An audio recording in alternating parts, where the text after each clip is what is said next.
ప్రియదేవుని బిడ్డలారా, నీతిమంతులంటే ఎవరు?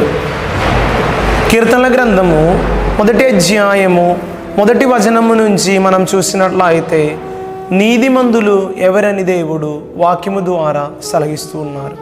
దుష్టుల సలహాలను పాటింపని వాడు, పాపుల మార్గమున నడవని వాడు, అపహాసకులు కూర్చుని చోట కూర్చుండని వాడు ధన్యులు.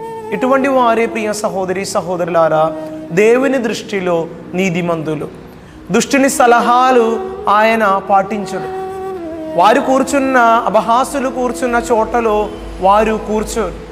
అటువంటి వారే మాత్రమే ప్రియ సహోదరి సహోదర దేవుని దృష్టిలో నీతిమంతులుగా ఉండేవారని మాట. కాబట్టి ప్రియ సహోదరి సహోదరులారా, నీతిమంతులుగా ఉన్న వారి యొక్క జీవితములో ఏమేమి జరిగిద్ది అనేటువంటి సత్యం దేవుడే వాక్యములో రాసి ఉంచారు. కీర్తనల గ్రంథము 34వ అధ్యాయము 17వ వచనము, మీరు నీతిమంతులుగా ఉన్నారనుకో నీ జీవితములో ఏమేమి జరిగిద్ది. నీతిమంతులు మొరపెట్టినచో ప్రభువు ఆలకిస్తాడు. నీతిమంతులుగా ఉండు దేవుని సన్నిధిలో మీరు ఏ కార్యము మీరు ప్రార్థన చేస్తారో వాటినన్నిటిని ఇచ్చి దేవుడు దీవిస్తారు. సకల విపత్తుల నుండి దేవాది దేవుడు నీతిమంతులుగా ఉన్నటువంటి వారిని కాపాడుతారు. నీతిమంతులు ఉన్నవారుగా మారడానికి మనం ప్రయత్నం చేయాలి. రెండవది, మీరు నీతిమంతులుగా ఉన్నారనుకో 19వ వాక్యము ద్వారా దేవుడు అంటున్నారు, పుణ్య పురుషుని అంటే నీతిమంతుని చాలా ఆపదలు చుట్టుముట్టును. ఆయనకి జీవితంలో లేనటువంటి సమస్యలు ఉంటుంది. పాపాలు చేస్తూ తిరిగే వారి కన్నా మంచిగా నీతిమంతులుగా దేవుని దృష్టిలో ఉన్నటువంటి వారి యొక్క జీవితంలో ఉన్నటువంటి సమస్యలు చాలా ఉంటాయి. కానీ దేవుడు అంటూ ఉన్నారు, ఆ విపత్తులన్నిటి నుండి ఆ దేవాది దేవుడు అతనిని రక్షిస్తాడు. ప్రియ సహోదరి సోదరు, మూడవది, మీరు నీతిమంతులుగా ఉన్నవారనుకో ప్రభు అతనిని సురక్షితముగా కాచి కాపాడుతాడు. అతని ఎముక ఒక్కటి కూడా విరగదు. మీరు నీతిమంతులుగా ఉన్నవారనుకో నీ శరీరములు ఉన్నటువంటి ఒక ఎముక కూడా విరగడానికి దేవుడు అవకాశం ఇవ్వడు. ఎందుకంటే దేవుని దృష్టిలో మీరు నీతిమంతులుగా ఉన్నందువలన ప్రియ సహోదరి సహోదరులారా, కాబట్టి నీ జీవితంలో లేనటువంటి సమస్యలు మరొక వ్యక్తి యొక్క జీవితంలో ఉండదు. మీరు క్రింద పడిపోతారు, దెబ్బ తగిలిద్ది, కానీ నీ శరీరంలో ఉన్నటువంటి ఒక ఎముక కూడా విరగడానికి దేవుడు అవకాశం ఇవ్వరు. ఎవరు నీతిమంతుడు ప్రియ సహోదరి సహోదరులారా? కీర్తనల గ్రంథము 11వ అధ్యాయము 27వ వచనము, నీతిమంతుడంటే ప్రభువు అయిన దేవుడే నిజమైనటువంటి నీతిమంతులు. కాబట్టి అందరంటారు ఏమిటి? మీరు నీతిమంతులుగా ఉండాలి, పవిత్రత కలిగి జీవించి పునీతులుగా మీరు మారాలని. ప్రియ సహోదరి సహోదరులారా, ఈ యొక్క కథోలిక విశ్వాసము ద్వారా క్రైస్తవ జీవితము ద్వారా దేవుడు మనల్ని ప్రత్యేక విధముగా ఎన్నుకున్నారు. దేవుడు ఎలా ఉన్నారో అలా ఆ స్థాయికి మనం ఎదగాలి. పవిత్రత కలిగి జీవించి నీతిమంతులుగా మనం మారాలి. మత్తయి సువార్త 27వ అధ్యాయము 15 నుంచి వచనాలు మనం చూసినట్లయితే అక్కడ మనం చూసేది ఎవరినంటే పిలాతు దగ్గర చాలామంది ప్రజలు వచ్చి అన్నారు, ఏమిటి? బర్రబని చెరసాల్లో నుంచి విడుదల దయచేయమని. ఆయనతో పాటు ఉన్నటువంటి యేసు ప్రభువుని శిలువ మరణాన్ని విధించమని చెప్పి అందరూ కేకలు వేశారు.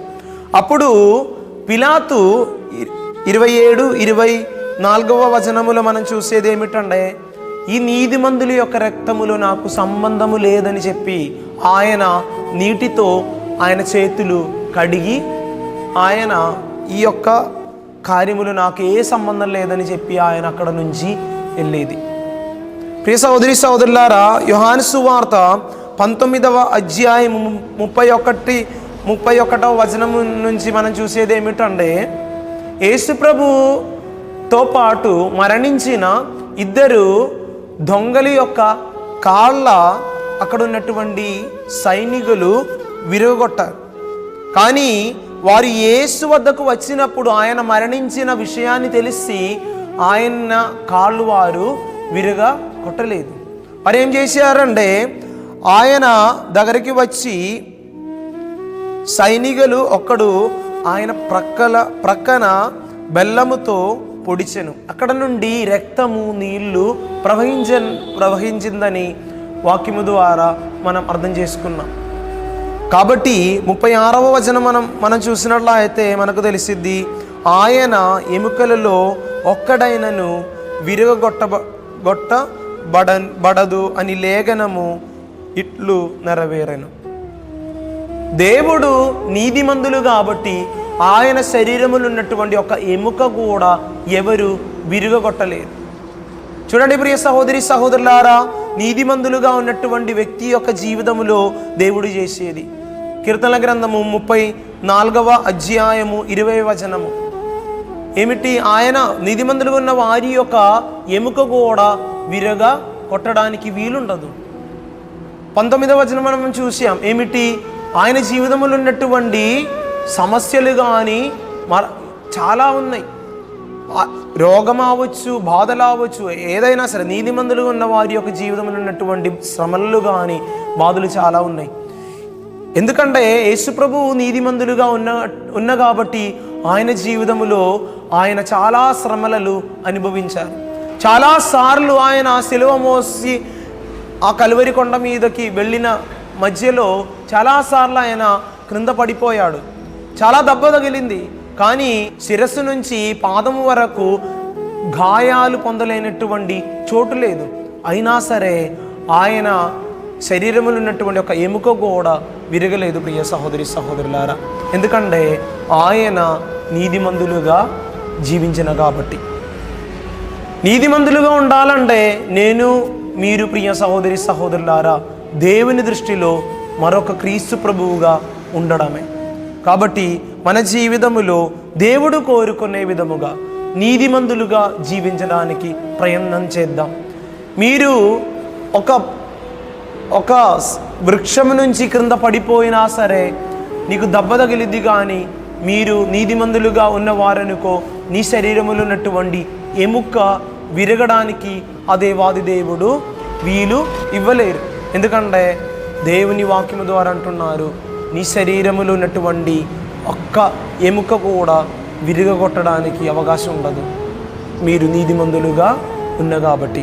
ప్రియ సహోదర సహోదరి, 2 కాళ్ళు 2 చేతులు శిలువ మీద కొట్టినప్పటికీ కూడా, అంత గొప్ప శ్రమలను పొందిన వేళలో కూడా ఆ యేసుప్రభు యొక్క శరీరములో ఉన్నటువంటి ఒక ఎముక కూడా విరగొట్టడానికి తండ్రి అయిన దేవుడు వీలు ఇవ్వలేదు. కాబట్టి ప్రియ సహోదరి సహోదరులారా, నీతిమంతులు ప్రభువే. నిజమైనటువంటి దేవుడు, సజీవుడైనటువంటి దేవుడు యేసు ప్రభువే. మరొక క్రీస్తువుగా మారాలని కోరుకుందాం. ఆ దేవాది దేవుడు మనలందరినీ దీవించునుగాక. ఆమేన్.